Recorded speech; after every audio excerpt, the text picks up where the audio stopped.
What's up, nerds? Some of you know me, but for those who don't, I'm Lauren, Lupine's real-life partner. We've been talking about the introduction of Lauren Fiasco for a while, where you'll get content based on the perspective of a fab partner who doesn't know anything about the game. But this is not that video. No.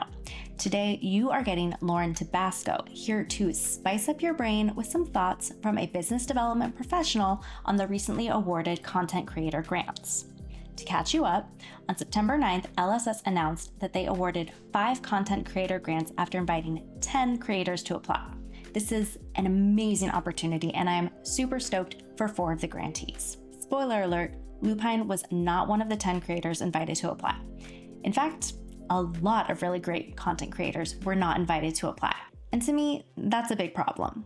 You see, LSS did not realize that one of the snubbed creators has a partner with more than a decade of professional experience in grant writing and grant making across nonprofits, government, and currently as a corporate girly. Last year alone, I secured $10.5 million in grant funding, so you could say I know about this process.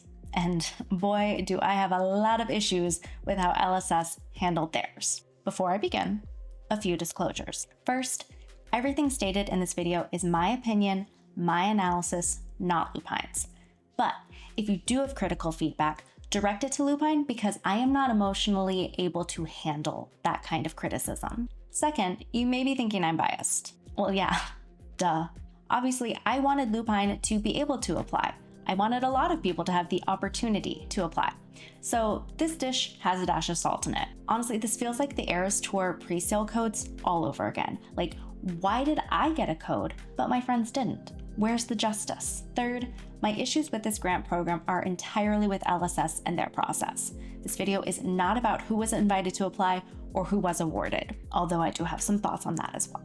Finally, LSS is a for-profit company based in New Zealand. This is not public funding or, to my knowledge, donated funding, so they're not required to follow a lot of the rules and regulations that they would be required to in the US if that were the case. Also, I don't know the rules in New Zealand, and I won't pretend to. All that is to say, they can do whatever they want. I'm not trying to say that they violated anything other than the community's trust. So, let's get started. What I'm talking about here is based on best practices in grant making.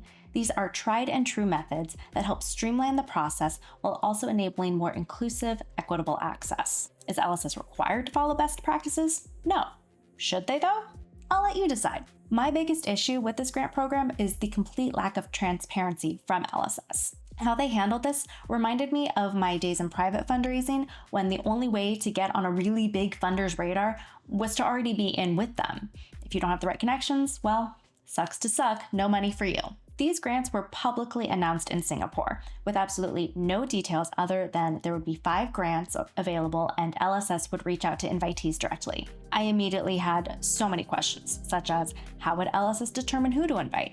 How many people would be invited? What is the application process going to be? Will there be an opportunity to submit statements of interest before the invites go out? Best practices for new or pilot programs, such as this one, is to get feedback from those actually doing the work before releasing the request for a proposal, or RFP. This can take the form of a request for information, RFI, or request for statements of interest, RSOI. RFIs and RSOIs help ensure that the funder is asking the right questions on the application, has realistic expectations of the work, and is aware of those who want to apply who may not have already been on their radar, particularly if the final application is invite only. To me, this is where LSS really screwed up. They publicly announced a program, but then made the rest of the process totally opaque. Obviously, I'm only tangentially a part of this community, but my understanding is that their goal is to be open and inclusive. Well, lacking transparency and picking favorites behind closed doors is not conducive to inclusivity, especially when the money for the grants most likely came from profits made from players in this community. Like, really? You're going to take people's money, purport wanting to create an inclusive creator space, and then make this grant opportunity as exclusive as possible? Even in their announcement of the grantees, they use the most subjective language and don't provide any metrics or quantitative evaluation criteria, which are key parts of proposal review. I'm happy that most of the applicants had relatively low subscriber counts, because that's who the award should go to. But how do you possibly grant the same award to a channel with 850 subscribers and to a channel with over 10,000 subscribers? I want to know how they reconcile that, because I don't get it. Further, out of all of the wonderful creators in this community, they only invited 10 applicants for 5 awards. I've also learned that some of the applicants were invited on different timelines. I'm talking weeks apart from each other. That tells me that they already knew who they wanted to give the money to, they just wanted to get something in writing to look like they tried. It just makes me wonder why they bothered announcing this publicly at all before choosing the grantees. Like, if you already know who you want to fund, then just do it. If you're going to do it secretly, then just do it secretly. Anyway, should anyone at LSS happen to see this, I have some recommendations. In the next grant cycle, start with an RFI or RSOI. These tools can be customized to meet your exact needs. This will help get more creators on your radar and allow you to fairly assess metrics, goals, and impact. Then you can invite applicants from that pool in addition to others you already have on your list. If you're going to announce the program, then you need to be open about the process and the timeline throughout. I know of several creators who were waiting for any news about the applications, completely unaware that they were already left out. And again, it turns out that there were different timelines for applicants anyway. Finally, maybe don't give awards to people who have publicly espoused beliefs that are antithetical to a safe, inclusive community for marginalized folks, and to then backtrack on any semblance of an apology about those previous remarks. All that is to say, I am sure that most of the grantees are deserving and will make excellent use of these funds.